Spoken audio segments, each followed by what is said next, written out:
politique avec Nils. Grâce à son carnet d'adresses sans égal, Nils nous permet d'apporter chaque semaine les coulisses de la politique française et avouons-le, on adore ça.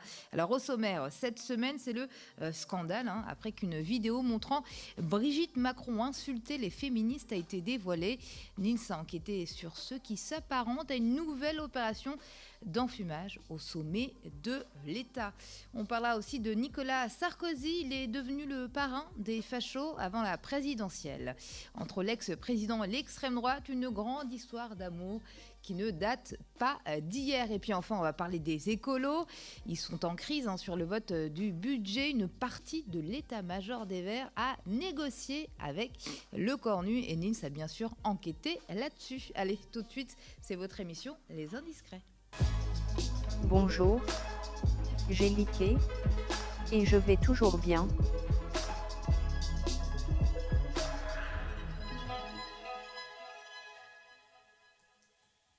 Salut Nils. Salut Amira, salut à toutes et à tous. Alors on va commencer cette émission avec le scandale de la semaine et bien évidemment on va parler de Brigitte Macron. Et oui, Brigitte Macron a filmé en train d'insulter les militantes féministes qui ont interrompu le spectacle du comédien Harry Habitant. La vidéo date du dimanche 7 décembre et ce jour-là, la femme du président se trouve dans les coulisses du théâtre des Folies Bergères à Paris pour le grand retour de l'humoriste. Il avait été ciblé donc la veille, samedi dernier, effectivement par des militantes féministes qui lui reprochaient de se produire en spectacle malgré les accusations de viol dont il avait fait l'objet. Le média avait été le seul à couvrir cette action féministe qui avait été donc menée samedi dernier par 4 militantes de Nous Toutes masquées avec le visage d'habitants et la mention violeur afin de rappeler que la justice blanchit souvent les hommes accusés de violences sexuelles bien plus qu'elle ne protège les victimes. L'action ce soir, elle est essentielle parce que Nous Toutes et le comité Nous Toutes Paris Nord refusent de voir se dérouler sans réaction la réintégration médiatique et professionnelle d'un homme qui est accusé de viol depuis 2021. Et l'épouse de l'État n'a rien trouvé de mieux que de venir voir la représentation parisienne le lendemain avec sa fille, dit donc Tiffany Ozière, pour le rassurer, explique son entourage avant son entrée en scène. Et c'est là qu'elle traite les militantes de sales connes. Et la séquence a été opportunément captée par Best Image, l'agence dirigée par Mimi Marchand, l'agence de paparazzi. Alors officiellement, l'Élysée et Brigitte Macron assument totalement les propos qu'elle a tenus. Interrogée par l'AFP, l'entourage de l'épouse d'Emmanuel Macron a justifié une critique de la méthode radicale employée par ceux qui ont perturbé, masqué le spectacle d'Harry Habitant samedi soir pour empêcher que l'artiste se produise sur scène. Alors, une critique de la méthode radicale des militantes féministes, pas de doute, c'est bien signé Brigitte Macron. L'épouse du président a toujours revendiqué un côté plus conservateur, certains diront réactionnaire, que son mari. Et d'ailleurs, Emmanuel Macron, lui, a longtemps joué sur le « en même temps » pour se garder de donner son opinion au grand jour. Elle exerce aussi une influence déterminante sur les affaires de l'État, contrairement à ce qu'elle faisait croire au public au début du premier quinquennat de son mari. Et son rôle, on en a évidemment largement parlé dans cette émission. On l'a dit notamment à l'origine de la nomination de Gabriel Attal à Matignon. C'est l'un de ses chouchous au point de provoquer une crise au sein du couple présidentiel quand le président a dissous l'Assemblée nationale et viré son petit frère devenu trop ambitieux à son goût. Brigitte Macron, on n'oublie pas, c'est aussi ce personnage. On se rappelle de ce qu'elle avait dit, je crois que c'était en 2024. Elle avait dit « Je suis bien plus méchante que mon mari ». Oui, c'était une confidence donc dévoilée par Le Monde, mais qui montre bien effectivement le caractère assez finalement volcanique, assez provocateur de l'épouse du président de la République. Et du côté de l'agence Best Image, alors pour comprendre ce qui s'est bien passé, parce que Mimi Marchand, on sait, c'est une grande amie, une grande proche du couple présidentiel, mais du côté de l'agence, on assure quand même que les images ont fuité par erreur. Est-ce que tu peux nous expliquer ce qui s'est passé ? Oui, en fait, les images ont été effectivement captées par un salarié de Best Image donc, qui travaillait, qui couvrait l'événement. Et donc, les images sont ensuite, les vidéos, les images, etc., sont ensuite vendues en fait, à différents médias par lot. Et donc, apparemment, en envoyant à public, donc le magazine qui a publié la vidéo, donc le tabloïd en fait, dans lequel se trouvaient les vidéos de Brigitte Macron, apparemment, Best Image n'aurait pas prêté attention aux propos tenus par l'épouse du président. Alors, c'est Mediapart qui en parle. Alors, c'est quand même une version qui laisse un brin perplexe les quelques initiés du pouvoir et communicants de la place de Paris que j'ai pu consulter pour préparer cette émission. Comment croire en effet que ces images ont été diffusées à l'insu de Brigitte Macron qui entretient des liens étroits avec Mimi Marchand, comme tu le rappelles. Et puis l'épouse du chef de l'État, on se rappelle, avait notamment appelé la reine des paparazzi pendant son incarcération pour la violation de son contrôle judiciaire en juillet 2021, comme l'avait aussi révélé Mediapart à l'époque. Et depuis, les liens entre les Macron et Mimi Marchand ne se sont pas taris malgré les scandales. Hanouna et Tiffaine Auzière, la belle-fille du président et fille de Brigitte Macron, sont en couple et le scoop a été révélé l'an passé à la fureur de l'Élysée, sans que Brigitte Macron ne semble s'en offusquer. Alors, dis-nous, qui concrètement soutient Brigitte Macron? On a par exemple Aurore Berger qui affirme à Quotidien qu'il s'agirait de vidéos cachées. Regardez. Vous prenez la défense de Brigitte Macron? Non, j'aime pas le principe. J'aime pas le principe qui est de filmer des gens à leur insu dans des moments qui ne sont pas des moments, des propos et des engagements publics. Je crois que vous connaissez ces engagements publics contre les violences et que tout le monde les maîtrise et les connaît. Le problème, c'est que c'est faux. Ce n'est pas une vidéo tournée à l'insu de Brigitte Macron. Elle savait qu'elle était filmée, comme l'a dévoilé le Parisien. Le photographe de Best Image faisait son travail en coulisses avec Harry Habitant et donc les deux dames présentes. Il prenait des photos, il a capté une vingtaine de séquences vidéo, il a envoyé le tout à son agence qui les a vendues donc à Paris Match et Public notamment. On est avec toi. On rappellera à toute fin utile qu'Aurore Berger est ministre déléguée chargée de la lutte entre les femmes et les hommes et de la lutte contre les discriminations. Voilà.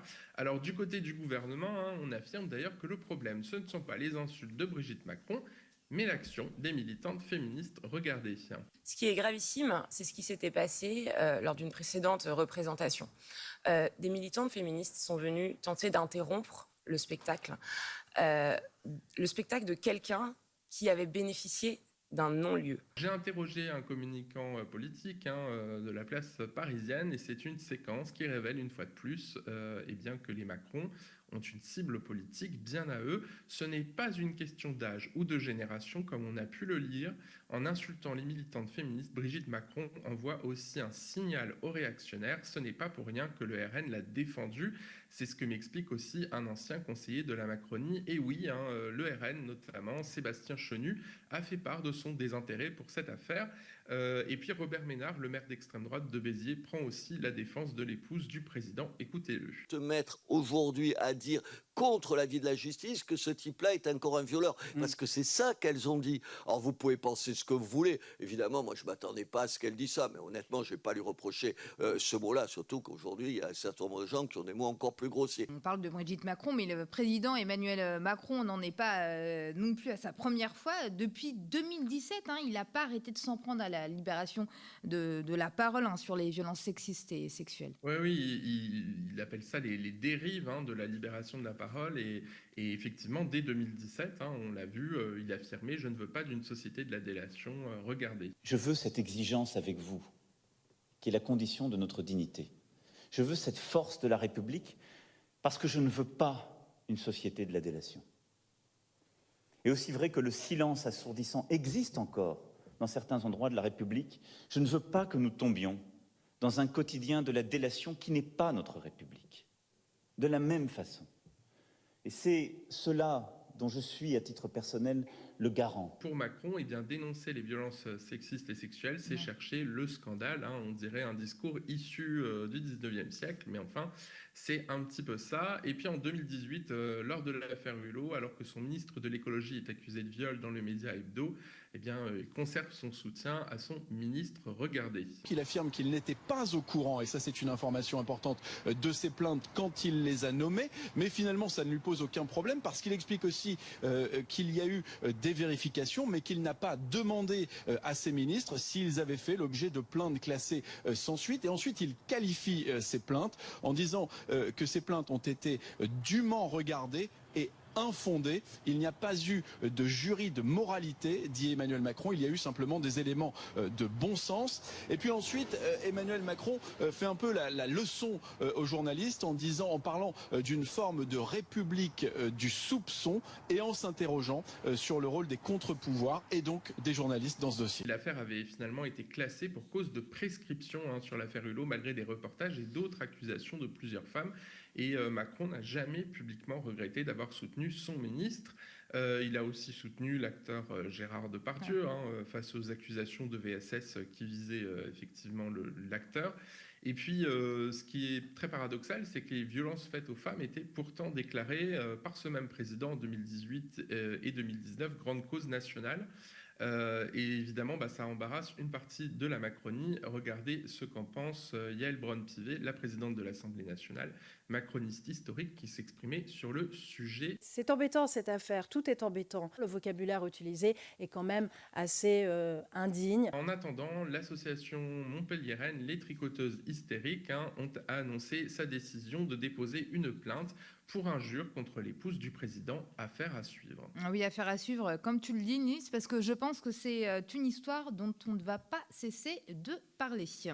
Allez, on va passer à notre deuxième sujet, puis on va parler de Nicolas Sarkozy. Il y a plein d'actualités sur lui, et ces derniers temps, il se montre un peu, enfin, il en a l'habitude, comme le nouveau parrain de l'extrême droite.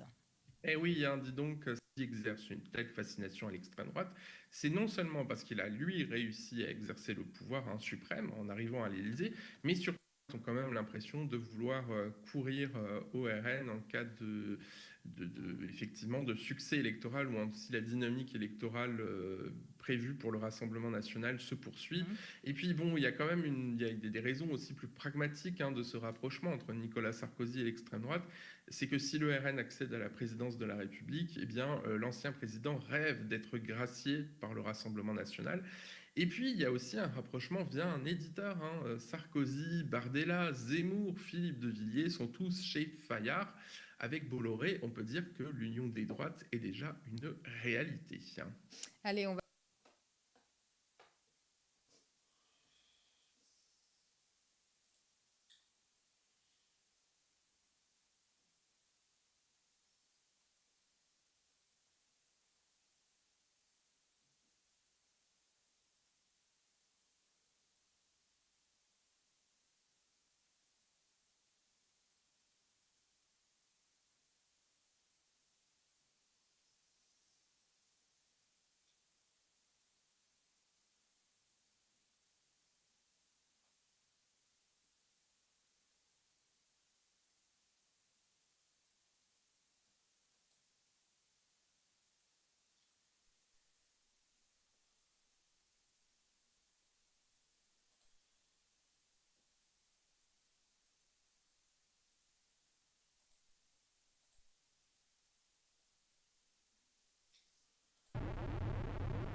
Comme il dit dans sa critique, il faut avoir de la patience pour se jouer à ce jeu. Oh, le son là. A priori, il faut avoir un peu de patience. Et les sons, ça a l'air d'être...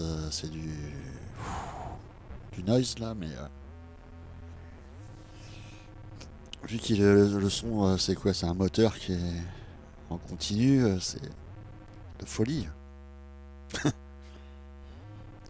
Ça doit être une expérience en tout cas. Après, graphiquement, c'est pas nul. C'est pas nul du tout.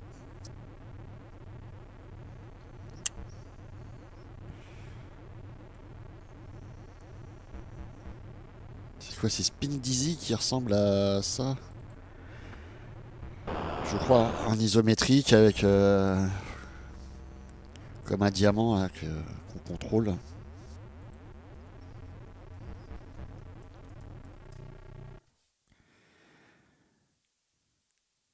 C'est une boule.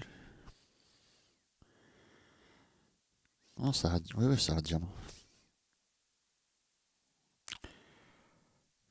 De la même année quasiment, 86. Ah, là on n'a pas de son.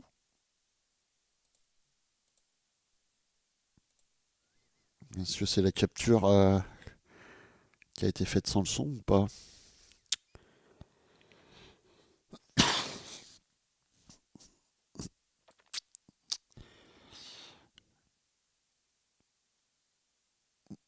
Je vois pas trop l'intérêt de la capture en 1080p.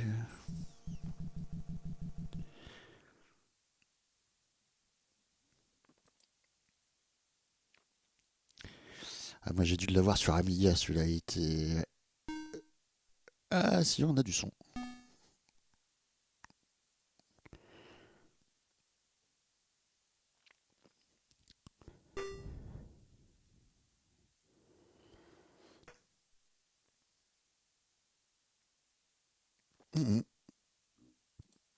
Oh, je regardais s'il y avait une version d'Ultima 1, 2 ou 3 sur ces PC. A priori, non. Ok. Oh, il y a un jeu qui a 10 sur 10.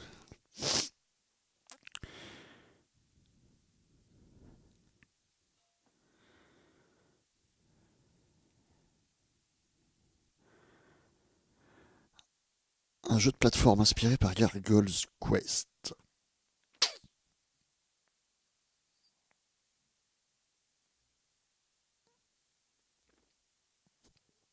D'accord, super musique.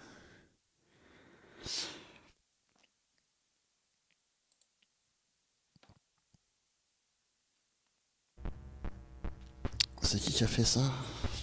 Est-ce que ce serait payant alors ce jeu ou pas?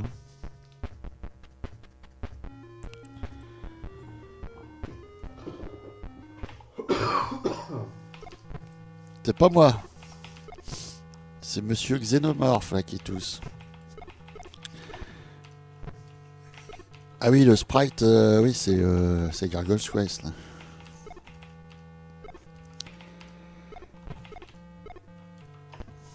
C'est quoi, il s'est bloqué tout seul?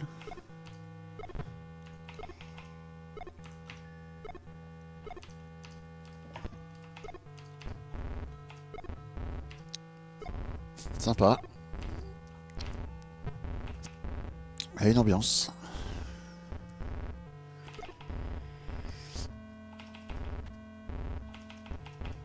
Ah bah les sons, ça a pas l'air mieux que le jeu qu'on vient de voir.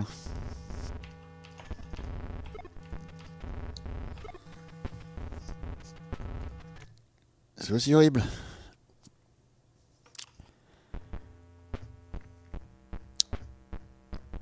Ouais, je pense qu'il faut éviter les sons en continu comme ça quand c'est...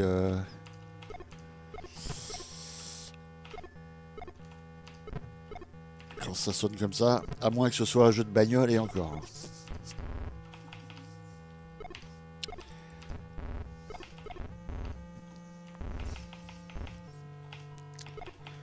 Après, au niveau gameplay, je sais pas, là, ça a l'air un peu relou, mais... à voir. À voir. Du coup, ça, c'est...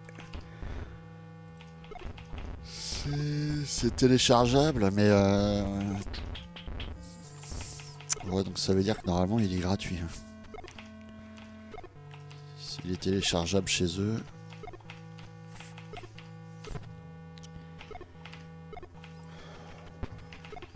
Il n'y a pas de commentaires. Il y a la page Itch.io, ou que sais-je.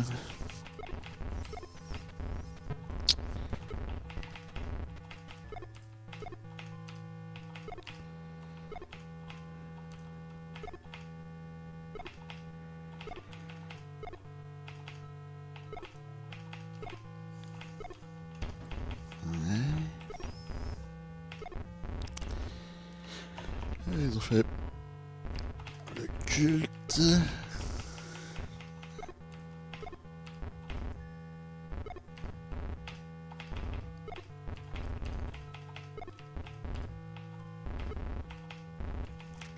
Enfin, c'est un puzzle game, ça.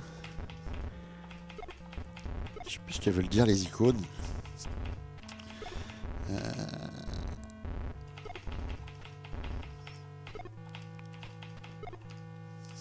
Non, ça nous dit pas le style de jeu du tout. Ah si, c'est là le style de jeu, je crois. Réflexion. Labyrinthe. On a un mini-jeu d'échecs. Ah oui, avec des situations qu'il faut résoudre. Ah, ça peut être bien pour celui qui veut commencer à s'y mettre. Et on a eu Rock. D'accord.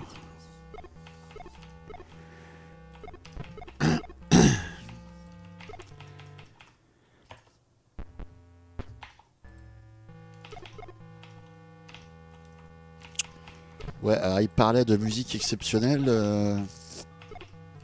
Ouais. Non, et mesmerizing, ça veut dire quoi? Musique un peu mystique.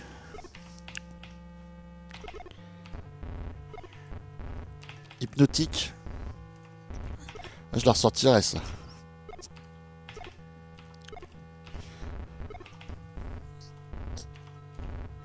Non, non, c'est pas répétitif, c'est hypnotique. Après, ouais, peut-être, c'est juste qu'il... Oui, en fait, vu qu'il refait à chaque fois les mêmes écrans... C'est dommage, les sound effects, là, ils couvrent la musique, ça c'est... J'imagine qu'ils pouvaient quand même choisir le volume des sons par rapport à la zik. D'accord. Un des meilleurs jeux que j'ai joué sur CPC. Oh, ouais, hein. Il y va fort.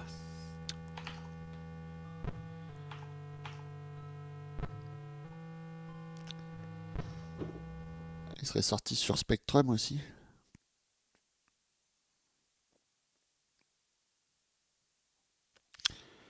Ils ont pas de page à eux.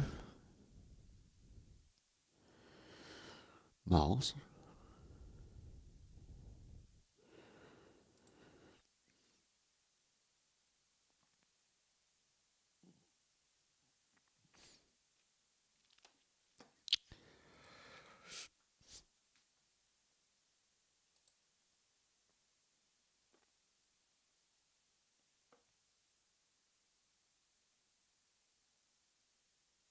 Est-ce qu'il va plus loin? Si on met un autre test.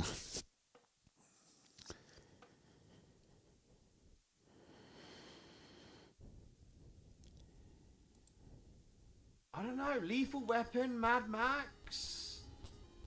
And his prime, he was big. I think he was bigger than Pink. I don't know. He was in the 90s. Yeah, I don't. His Mel Gibson is bad, like bad naughty man. He did some very, very. I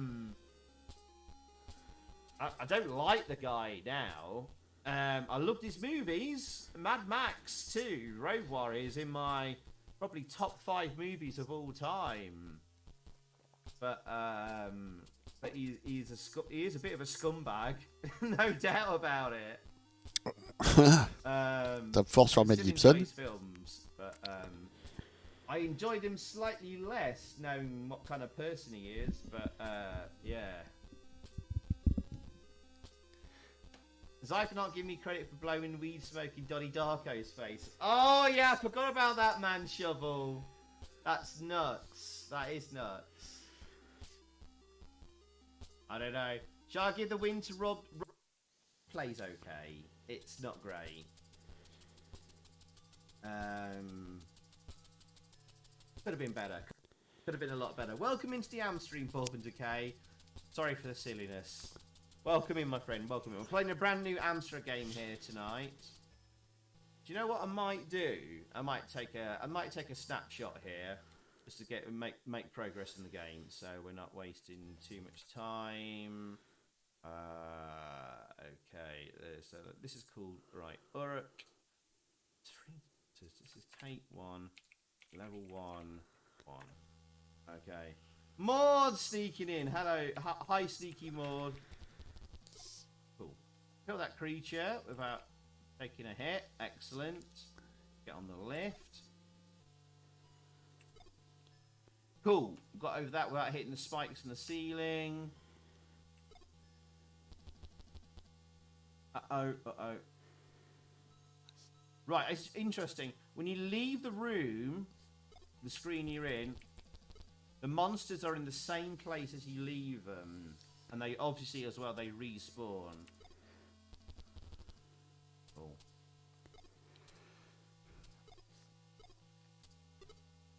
Longer you hold down the jump button, the higher you jump as well. It's very, very orange, this level as well. Blimey.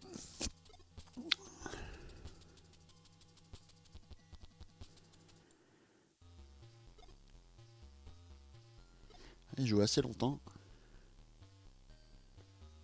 Oh! Arse biscuits. bviewersstriambo.com, remove the space, @j8svz3f.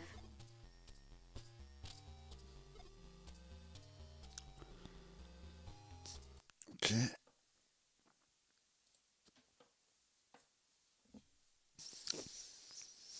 Ah, c'est chiant, oui, il faut laisser un petit peu de son, autrement la pub elle se lit jamais dans le fond.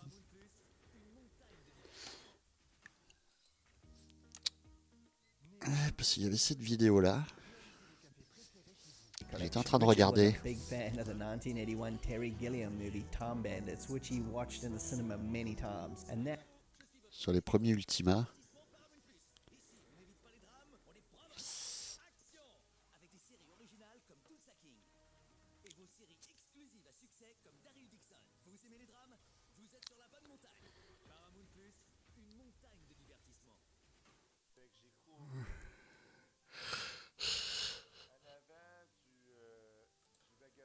Il jouait quoi?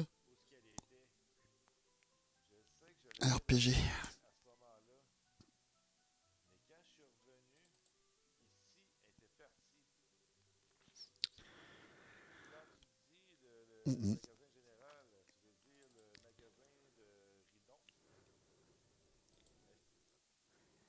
That movie would serve as an inspiration in multiple ways on Ultima 2, from the time-traveling plot to the warp gates and the map itself the dwarves use in the movie. But then with Ultima 2, I really wanted to do time travel.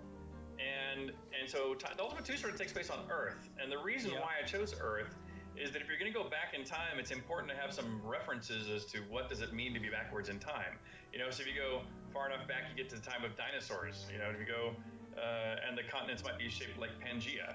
And, you know, and if you go to medieval times, everybody has a reference for that. If you go to the future, you know, we have our Star Wars, Star Trek references for that. So I needed it to be Earth-like, just to have this reference for going backwards and forwards in time, which was sort of how, you know, the Ultima 1 ended, was with this time travel, so I was kind of embracing that. The plot for the game involves Mondane's evil apprentice, Minex, who sends her minions back in time to various places in Earth's history to disrupt the timeline and cause war amongst nations, thus erasing humanity and the stranger from history. You are called upon again by Lord British to take advantage of the cracks in time caused by Mondane and travel back to stop Minex and her hordes. You get to travel to, amongst other, 300 BC, 1423, 1990, 2112, and various planets in the solar system. Richard also wanted to provide books of lore about the backstory and a map, and a proper box this time for the game, as most up until that point were still being published in bags. You know,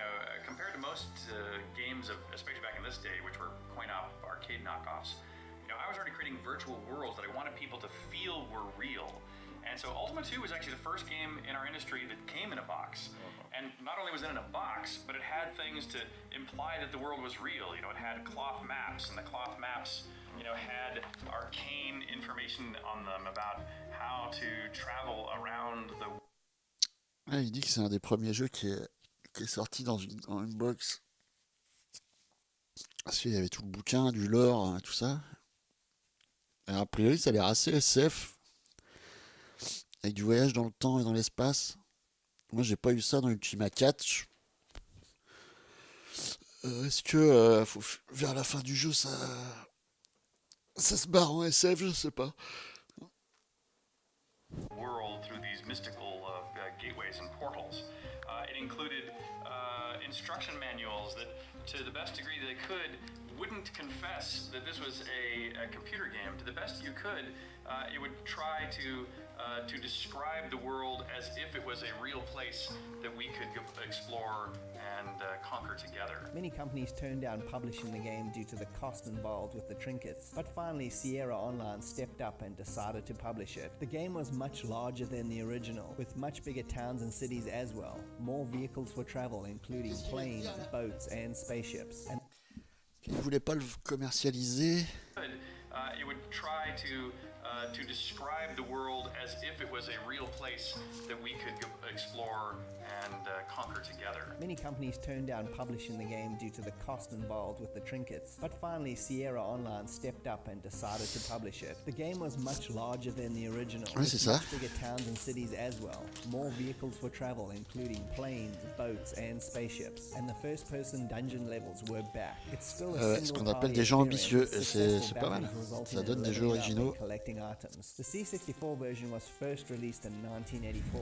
and is a Sûrement comme les direct premiers port groupes of de the rock à avoir LP sorti version des with doubles no albums enhancements, en vinyle. which honestly makes it feel a little bit dated and clunky, even in 1984. The one major change though was changing the tile colors to really bright whites and greens, making the look of the game look quite different than the rest of the series on the C64. I feel the black tile system looks much better and keeps the continuity, but as far as the game goes on the C64, this was by far my least favorite of the series. It's bigger and tries to be more grand, but when it comes down to it, its gameplay is simply a big grind fest reminding me of some sort of dodgy pay-to-win JRPG. It's also very hard to get into and you'll die countlessly in the beginning with no idea what you're doing. The game does get much better though with time, of course, and it is pretty epic in nature with the story, but due to Ultima 1 being remade in 1986 on the C64 and refined, makes this one look a little bit dated in comparison. Fortunately, there's also a version on the C64 known as Ultima 2 Black, which is the demo scene community altering the weird color scheme of this release and gives the game the black tile scheme to fit in with the rest of the series, which is great if you don't like the look of this game. Bear in mind, I've never played any other version of this game, and this opinion is simply based on the C64 version, which I'd honestly recommend you skip, as it might put you off the rest of the wonderful series. The original version of this sequel was even more successful than the original game and sold over 50,000 copies by 1985 and over 100,000 by 1990. And now on to Ultima 3 Exodus, released in 1983 by Origin Il dit que le 2 est and the last moins, of the Age of Darkness trilogy. Due to a dispute about royalties with Sierra, moins clair, Ultima 3 quand on a became the l'impression first de published game se by perdre Richard dans le himself, jeu, sans savoir trop quoi as the faire. formation of his own company began, called Origin Systems, a company that would go on to massive success and fame, with great games like Times of Law, Wing Commander, Crusader No Remorse, and tons of other great games I played back in the day, as well as starting the careers of programmers and designers such as Chris Roberts and Warren Spector. Brand new code was written for the game, and the future of Richard and Origin themselves hung in the balance, as the game needed to succeed for both to continue in the industry. So, no pressure.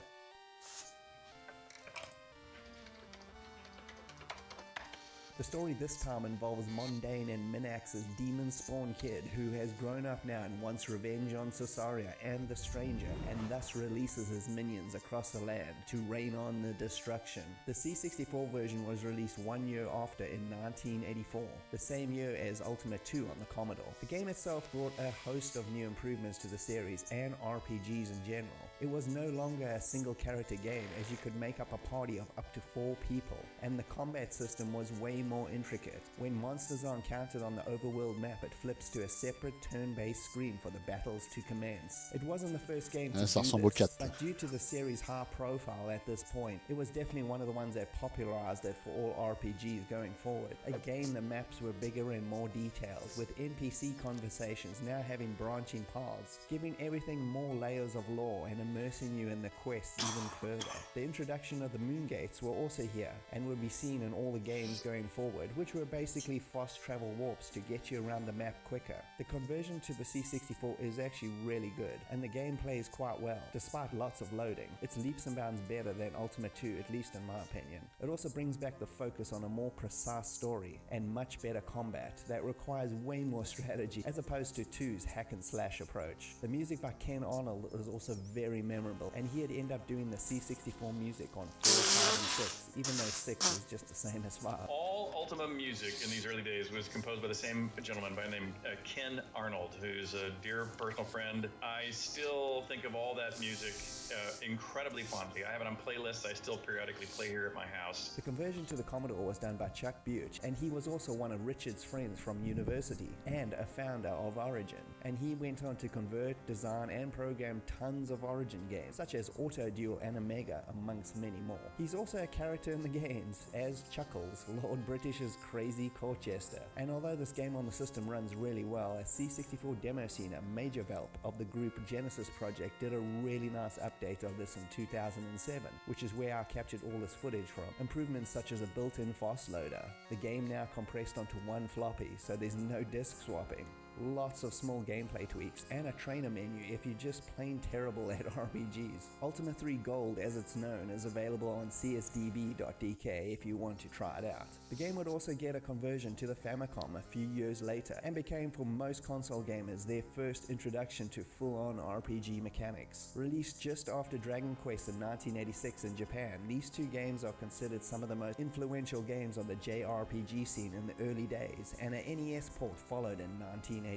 This for me was my introduction to the series, having played it at my next door neighbor's house and friend Clayton sometime in 1984, and kicked off a tradition of us playing these big grand RPGs together, which included Ultimas 4, 5 and 6, as well as The Legend of Black Silver, Space Rogue, Serpent Isle on the PC, and ended at my house in the 90s with us playing and completing Phantasy Star 2 on my Legend Mega of Drive. Black Silver, j'ai essayé de le faire marcher. The game Putain, fortunately was a massive j'ai pas runaway réussi. success and secured Richard and Origin's future for many years to come, with Softline magazine saying, Exodus Ultima 3 with a superior plot to match its superior gaming system is a great game. It upgrades the market in several ways. It sets new standards in fantasy gaming.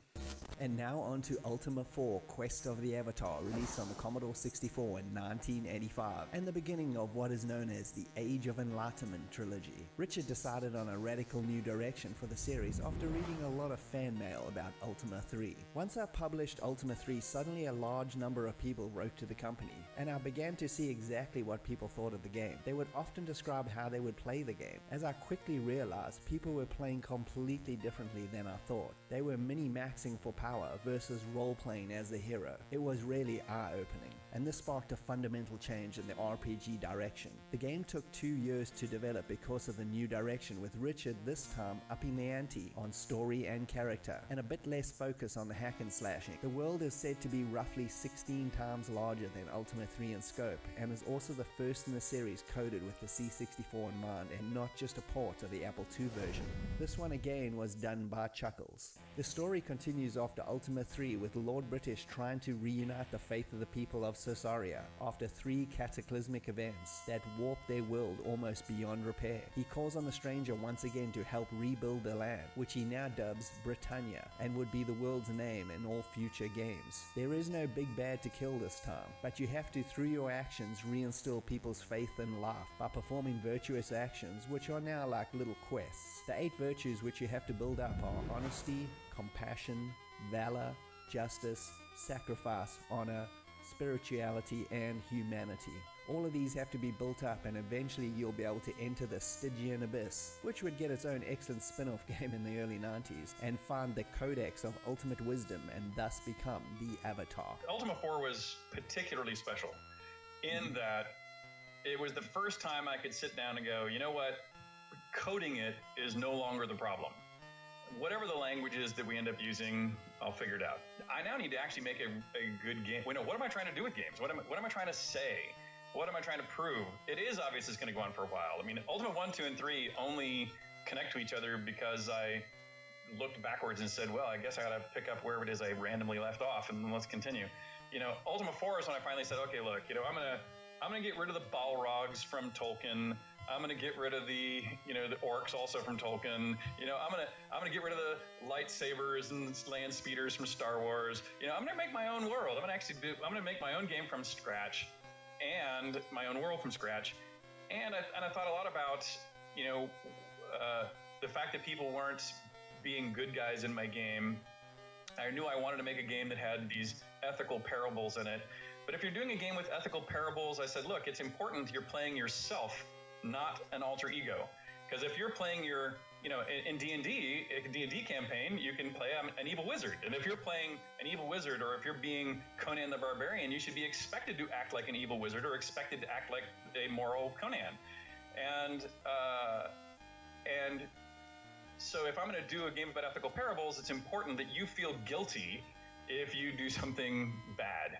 None of this means that there's no action, of course. You still get to crack a whole bunch of skulls in turn-based combat and quest it up, but the way you interact with people and situations affects your stats. If you be bad, for example, they will drop. The eyes of Lord British are always watching. The more people respect you, the more info you can get out of them, therefore expanding your game. It's also almost completely open world, meaning you can just go anywhere you want straight from the start, which is pretty impressive. The way you create your character is also pretty unique, involving visiting a gypsy where she asks you a bunch of moral questions, which there are no real right or wrong answers to, but forms the basis for your character and will be used in all future games in the series. The point is not whether you have strong enough muscles or big enough guns to win. The issue should be, what have you learned? What wisdom have you gained from beginning through to the end that really means you're now the appropriate person to solve the problem? The C64 version you've been seeing here is called Ultima 4 Remastered, and is another brilliantly enhanced version of the C64 original, done again by major developer of Genesis Project. And it's totally wonderful, and fixes a bunch of small little bugs, offers full joystick support, and has a brilliant new intro sequence, reportedly ported from the Japanese FM Towns version. Plus the game is compressed, so no more disc swapping, and the loading speed is enhanced dramatically. It's the ultimate way to play this game on your C64, and I'd highly recommend picking it up as well. Europe was also fortunate enough to get this extremely rare C64 release by US Gold, with a wonderful alternate cover and overflowing with great lore and trinkets. And I just want to thank Neil over at RMC The Cave for shooting the special footage for us. This is just an absolutely brilliant RPG. It plays like nothing else at the time, or ever really, and proves that games can be more than just the sum of their parts by adding thought, depth, and obviously a whole lot of turn-based skull cracking. It also ended up getting a radically altered port in 1990 to the NES, as well as a Sega Master System version, which is the one and only time the Ultima series has appeared on a Sega machine. The game yet again was another huge Master success System, for d'accord. Origin, with it Ah, a already priori, il dit que ça selling se... over Ouais, il me semble que ça, 100,000 tout peut se jouer au copies by joystick. 1986.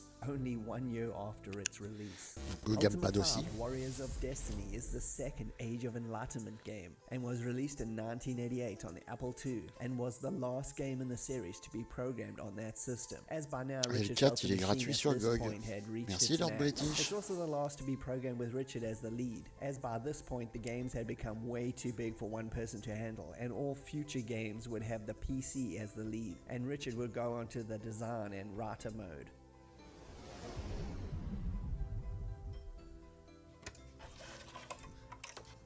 The C64 version was done by Dr. Cat, and besides the crazy amount of loading and disc swapping, it's another bona fide classic. The story is just as intriguing, and full of morality and so many grey areas of, is what I'm doing right? Questioning your choices in a game wasn't generally something you did. It was usually, there's the bad guy, let's kill him. The story this time kicks off with Lord British going missing after going on an expedition into the underworld, which now spans the entire length of Britannia to explore. In his place, a tyrant, Lord Blackthorn, is now ruling. He's enforcing British's virtue laws by any means necessary, which begs the question, is his actions virtuous? Is he helping or enslaving Britannia? That's the moral grey area you exist in. Ultimately, you have to reinstate Lord British and solve the mystery Chamino of et the YOLO, shadow ah ouais, ils lords sont that encore have dans invaded le... the Parce que je land. les ai, The je Ultima crois. 4 was fairly black and white. I mean, Je les ai good trouvés guys dans are ma good guys partie. and bad guys are bad guys. Ultima 5 unfolds in a grey area. Lots of characters try to convince you that Blackthorn Blackthorn is doing things just right. Some say he's an evil force, and others realize he's wrong but are taking advantage of the situation for personal profit, and are willing to fight anyone who opposes Blackthorn. This on the C64 was another one I poured hours over, just wandering around and exploring and solving problems that, like I said earlier, was anything but black and white. And he has Richard on one of the most amusing and moral choices you have to make in the game. We were getting ready to publish Ultima 5. We were literally days away from what was referred to as the Gold Master,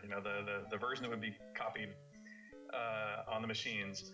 And one of our employees wrote a letter to my brother that he read and then came storming into my office, all up in arms, and was like, Richard, what did you do with Ultima 5? What did you do in this game that is creating this reaction? And I'm going like, what reaction? What are you talking about? And he says, and the letter basically says, I refuse to work for a company that so clearly supports child abuse. And Robert's going like, what in the world did you put in this game that has created this reaction? And I'm going like, I actually have no idea. I can't even imagine what this person could be talking about. So we go to this employee and we're going like, wow, what has set you off in this incredibly extreme way? And he describes that what it is it's one of the dungeon rooms near the very end of the game, literally the final push to the very end. There is a little dungeon room, and it has cages in the corners, and the cages are full of children, and there's a lever in the middle of the room, and if you switch the lever, the cages are removed, and the children are actually monsters, but they're all the way around you. Purposely, I put them all the way around on purpose, and they swarm and attack you. And I had put them in there going, it's in the final push, you can't do anything unvirtuous or you'll have to start that section over. And so I knew the player would not want to kill the children for fear of losing their moral standing. And so I thought, oh, what a fun little test. It actually wasn't a test. They're monsters. You actually could kill them. But I just thought, haha, this will be a funny trick for for a mental quandary for the player, and put it in. But this person clearly thought somehow I was encouraging you to harm children, and so they were somehow incensed. And my brother's going like, Richard, you have to take this out of the game, because this would, if this happens in the general public, we'll be crucified as a company. And I was like, no, you don't get it. This guy's wrong. Not only is he wrong in the sense of don't throw the lever, just walk out of the room, charm the children and they'll walk away, put them to sleep and you can walk past them, drop your sword and punch them in the face, they'll be hurt and they'll run away. Or, by the way, they're monsters that happen to look like children. If little vampire children are coming and biting at your heels, kill them. The game itself obviously grew in size and is even bigger than the last, with more towns, NPCs, and way more intricate dialogue. But my favorite part was how interactive all the objects were now. Searching, looking, and using almost all of the trinkets and objects had some sort of planned result, even if it was just simple as playing a harp for no real reason. This one made the world seem a lot more believable. It wasn't the first to do this, have a day-night cycle, but it did it in a way where the NPCs actually had lives. They go about their business. Je crois que dans cet épisode, ils ont enlevé le côté donjon à la première personne. It's these simple additions that took the series to a whole new level. The world is just teeming with activity, with horses, ships, and even magic carpets to ride. And of course the moon gates for fast travel, and the entire below-ground underworld to explore. It was massive. The original C64 version had no music, as the entire memory was taken up, but if you had a Commodore 128, it was available for you. And Ken Arnold provides his best soundtrack, for me anyway, of all the 8-bit versions. Fortunately, like a bunch of the C64 version we already looked at, it also happens to have a remastered version. It's definitely not as elaborate as the excellent 4's version, but addresses some big issues. Qu'est-ce qu'il dit sur la musique là? It was massive. The original C64 version had no music, as the entire memory was taken up, but if you had a Commodore 128, it was available for you. Ah oui, il y avait de la musique que sur le Commodore 128. Anyway, of all the 8-bit versions. Fortunately, like a bunch of the C64 version we already looked at, it also happens to have a remastered version. It's definitely not as elaborate as the excellent 4's version, but addresses some big issues. The music is now reinstated in the C64 version, which is fantastic, and the game is compressed into a CRT file, making disk swapping a thing of the past, as well as speeding up the loading dramatically. So in that sense, it's the best version yet again to try out on your Commodore 64, and I would highly recommend it. This was also the last game to use the classic tile Apple II look, as the next game was built from the ground up Elle est to bien, sa match petite vidéo, modern là. computers of the time. And now on to the final C64 Ultima game, Ultima 6, The False Prophet, released originally in 1990 on DOS, 2 years after Warriors. The game went for a whole new look and feel. No overworld maps, just a close-up of you and your party. Ah, mais with il devait y avoir wonderful combien de detailed disquettes pour graphics celui-là? to boot. The fact that this game even came out on the C64 is pretty amazing.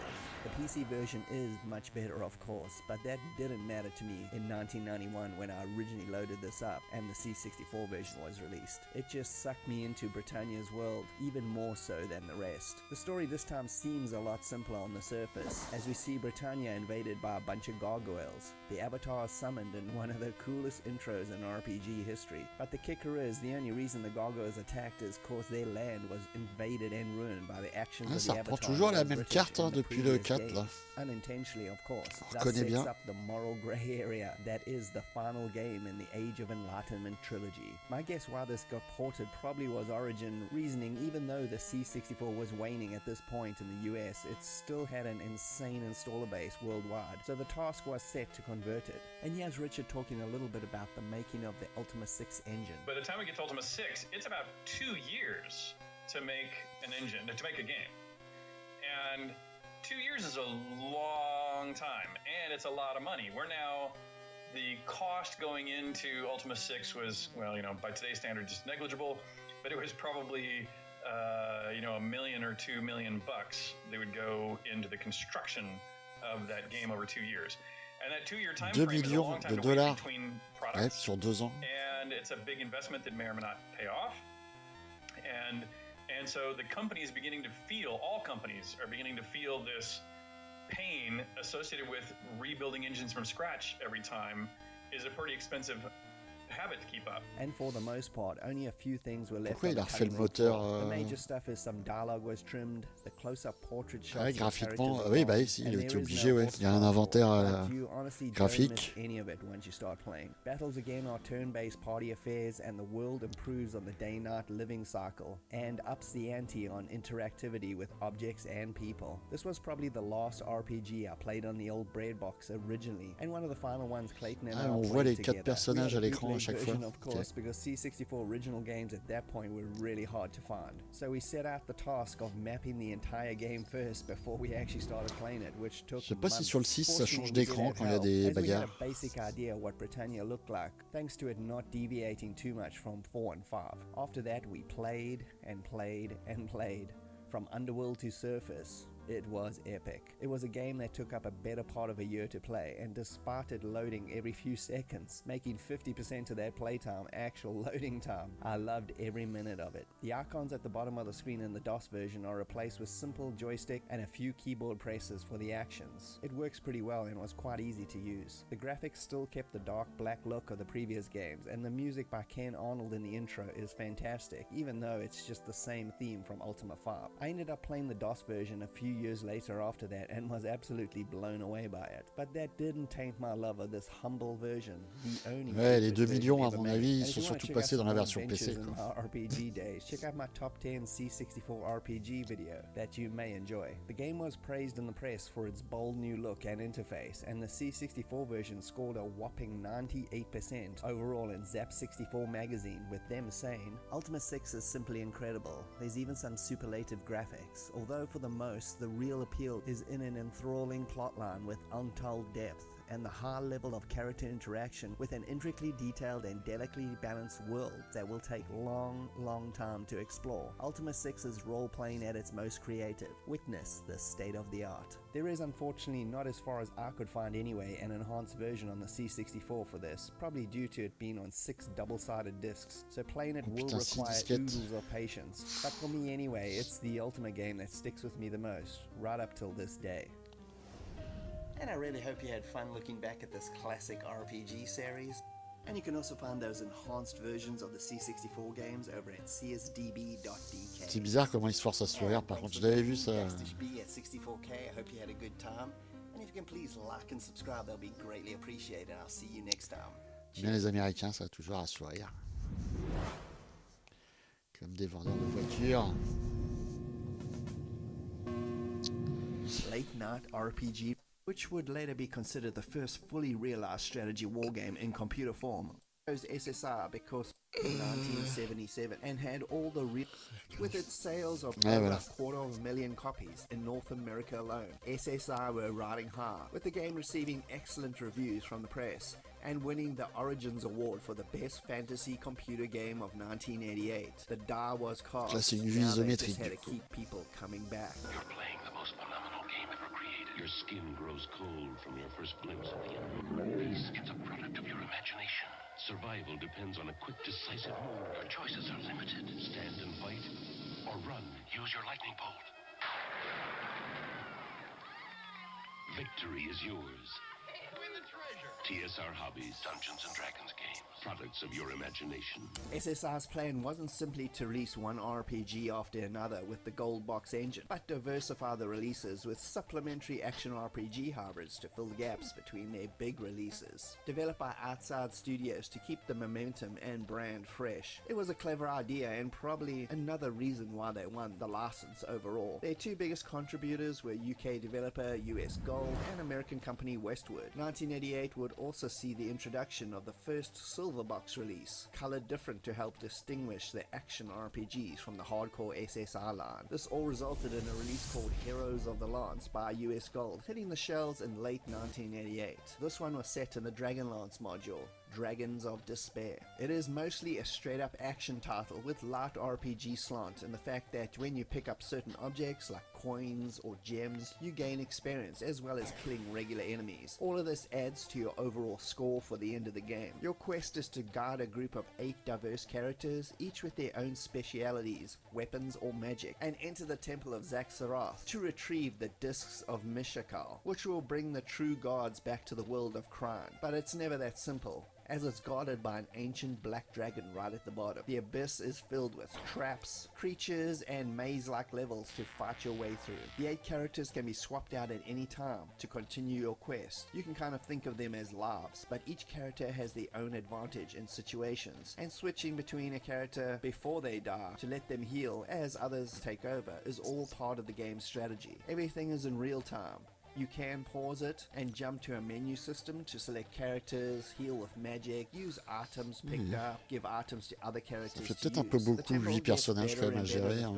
Surtout en temps réel, là, comme il dit. And plenty of different monsters appearing. The fighters in your party are brute strength. The mages can launch projectile attacks. Every one of these characters are used and good at killing certain enemies. Gameplay is simple. Navigate through each level's maze, pick up as much loot as possible and try not to die. And remember, running away is always an option. Graphically, for a C64 release, it's pretty mediocre and could have been so much better. But after a while though, I kind of stopped caring and actually started to enjoy the whole thing much more than I thought I would. Once you figure out each character's fighting style, know when to run or fight, and start mapping the levels with a pen and paper, it's actually quite fun. The sound is pretty minimal, with some okay sound effects, and a pretty nice intro music tune, but nothing much else. It definitely wouldn't be the best Silverbox release, but if you give it a little time and understand the mechanics, it's actually pretty decent. I remember playing this as a kid and hated it, but I had a bootleg version back then with absolutely no instructions or context, but with all the supplementary material I have now in hand, the game is far more engaging. It also sold pretty well, with 88,000 copies sold, which made it the most popular action game they ever released up until then. And the final release for 1988 was the Dungeon Master's Assistant Volume 1 Encounters. And for the sake of this video, I'm showing Volume 2 here as well, which technically released in 1989, due to the fact that these weren't video games per se, but actually utility programs designed to help. Designed to help generate and counter.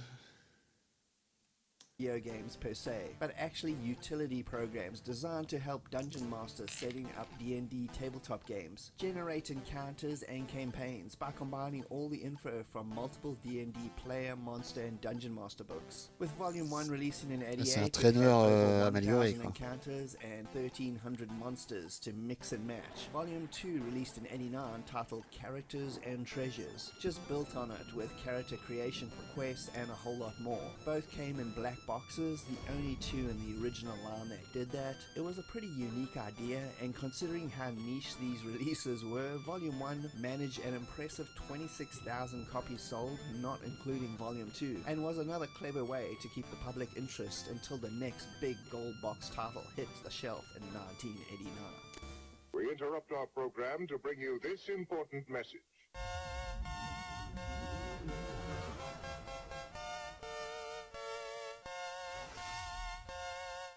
Welcome, fellow adventurers, and join me, Bastish B, as I'll be exploring classic RPGs from the 8 and 16-bit generations, both console and computer, whether it be high fantasy or lo-fi sci-fi. All roads will eventually lead to... The story is a sequel to the novel, As You Are Bonds, published in 1988. The plot is pretty cool, with your party waking up in the town of Tilverton, with no possessions or memory of what happened. You've all been cursed with bonds, which are magical tattoos that force the player to do the caster's wishes, which are obviously evil. The removal of the bonds are the main quests of the game, with each bond being linked to an evil gang or cult in the story's setting that needs to be eliminated. The more bonds broken also results in extra abilities added to the game, plus tons of side quests, and the ability to import your character from pools, or this year's silver box release, Hillsfar, which we'd see as an option in all SSR gold box releases. The game itself feels a lot more expansive over pool, even though that game was pretty damn huge. Taking place in the Elven Court region south of Flan, there is plenty to see and do and fight, introducing even the deadly beholders in this entry. Gameplay is generally the same, except the overworld map now allows fast travel to other towns and locations, but there is still a chance of random battles occurring, which all plays out in exactly the same turn-based asymmetric way as the previous game. Big additions to this version, besides that, are the addition of 2 new character classes, paladins and rangers, and also being able to make multi-class characters, or simply start a new party, which will be automatically leveled up to number 5, so the game isn't unbalanced. Combat is mostly the same, just a whole bunch of new spells are available, taken straight from the D&D player guides. Locations are also more varied, with sewers, forests, temples, towns, dungeons, and the graphics have been slightly updated with just a bit more detail in most areas. Sound is still almost non-existent, besides a short intro tune and some combat spot effects. As far as quality goes, it's just as good as Pool, with the story, at least for me, being slightly more interesting and engaging overall. The game did pretty well upon release in sales, with roughly 180,000 copies sold in the US alone. 1/3 of those sales were reportedly the C64 version, making it still their flagship version. Even though in the US, at least at that time, the system was winding down dramatically in third-party support. Zap64's September 89 issue gave it a much-deserved 86% overall, with SSR again winning the Origin Awards for Best Fantasy Computer Game of 1989. Are you brave enough to fight dragons, to battle wicked monsters, to destroy the Sunstone? Introducing Dragon Strike. When Dragon Strike the video ends, Dragon Strike the game begins. Team up with friends to do battle, to defeat vicious monsters. Dragon Strike the video comes in Dragon Strike the game. 1989's silver box release was called Hillsfar, developed by those masters of RPG and strategies, Westwood. This is easily my personal favorite silver box release, where you can bring in characters from Pool or Azure and use this game to level them up. The game is smaller in overall scope and is centered around the city of Hillsfar, which sits south of Flan and north of Tilverton, so right in between both of the original gold box entries. The plot is basically non-existent here, and quests you receive are based on your character class. When making or importing a single character, it's just you and no other party members. Missions will be given out by guild masters of the class which you chose. such as thief, fighter, mage, etc, etc. Once all these missions are completed, the character retires and the game ends. In this sense, Hellsfar is a supplementary action RPG allowing you to upgrade your main characters from Pool or Azure to give you the advantage in those games. It is, however, a fully fledged game and not some sort of cheap upgrade system. Gameplay is pretty varied and I really like it. It features 3 main modes: an overworld map allowing travel to different locations outside the city by horseback, a first person look for Hellsfar with a map to get around easily, and a lot of mini games all taking place in real time. There's horse riding to get to locations and competitions, a cool third-person gladiator fight for the arena, archery tournaments, a top-down view for searching temples or houses, and looting for their precious gold, plus a lockpick minigame. It's pretty varied, especially for an '89 release, and everything is done really well with nice sharp graphics in the minigames and maps, and a lot more attention to the sound for atmosphere. It really is a fun action RPG hybrid. It sold almost 80,000 copies initially and got generally positive reviews, with Zap64 giving the C64 version 80% overall. It's one of the best of the Silverline releases.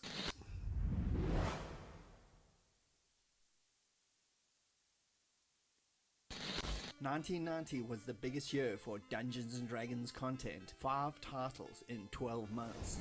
That's a lot of dungeon crawling, even for the most die-hard fan. So let's first check out the 2 gold box releases. First was Secret of the Silver Blades, and then Champions of Crime. Secret of the Silver Blades is the 3rd part of the Pool of Radiance series, and although it looks like all the other previous entries with the same engine, it does play out slightly differently. First, the story takes place around the Dragonspine Mountains, in the mining town of veux, which is the hub town for the entire game. The miners have inadvertently dug up an ancient vault and released its evil. The underground mines are now infested with dodgy monsters, and you and your party get summoned to the town literally to eradicate the scum and find the source of the evil. The biggest difference between this and other gold box releases is that it's all first person with no real overworld map. It all takes place in the mines and the underground areas and is a lot more linear than previous entries. You can of course import your Pool or Azure characters or simply make new ones. A few extra spells and other minor additions, plus the character creation aspect is still basically the same. Most of your time is going to be spent in the asymmetric battles. They again are the same, just with a whole lot more new extra monster variations. And in the town itself, it's got all your needs: an armory,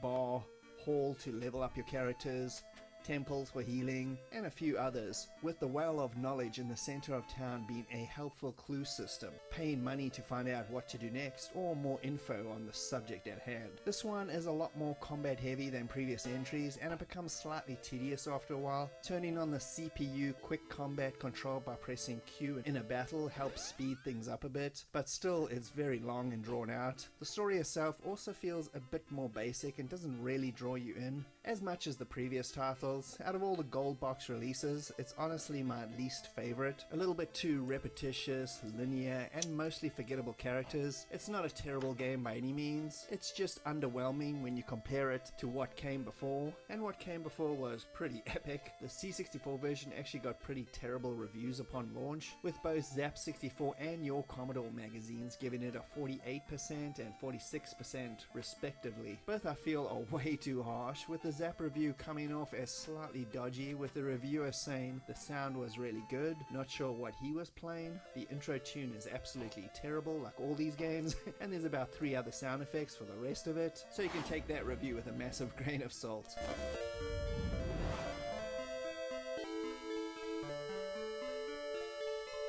The second gold box release was called Champions of Crime, and it was the first in the new Dragonlance world, so new characters would have to be made, as there were no transferring from the Forgotten Realms series. These characters will however transfer to the last C64 gold box release, Death Knights of Crime. This entry is much better than Silver Blades, and goes back to the more open world feel, although it's still a bit linear in nature. The overworld map is back, allowing travel around the northeast Ansalon region, as the game takes place after the War of the Lance. The story is your party gets sent to an outpost set up post-war to scout the area. As peace has descended on the land, the Dark Queen is, however, about to make her comeback, as the land is thrust into war yet again. The game offers up a few more player classes specific to this region, such as a Kender, mountain dwarves, the Knights of Solomnia, and more, each with extra special advantages as well. Phases of the moon also affect how strong your spells are, so you got to keep notice of that at the top of the screen. And the knights come fully equipped at the start of the game, but due to their chivalrous vows, they automatically donate 10% of their loot to Outpost when you enter a town. Pretty much everything else plays out the same as the first 3 Forgotten Realms entries